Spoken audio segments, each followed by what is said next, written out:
Prawn fry. Hello सांग माने आज भारी इच्छा होता जकजकिया चिंगुड़ी भजा टिके खाइबाकू। केमिति के जानी बापा मो मन कथा जानी सीधा चली गले मार्केट आउ नेइके आसिले बड़ा बड़ा टाइगर चिंगुड़ी। खड़पा छड़े परिष्कार करी धोई धाई दे पकईदेली स्वाद अनुसार लुण सांगको टिके देसी लंका गुंड आउ हलदी गुंड कहीं आज मते बिना सोरिष मसलार बनइबार थिला।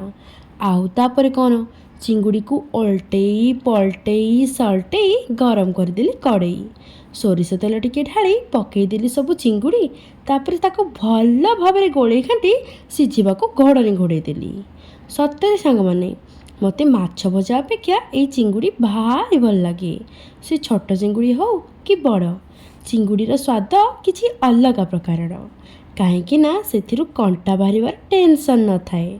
आउ एपटे आमर चिंगुड़ी भजा हो गला रेडी। तो सांग माने मो वीडियो भल लगे वीडियो को लाइक और चैनल को सब्सक्राइब करने जमार भी भूलिए नहीं।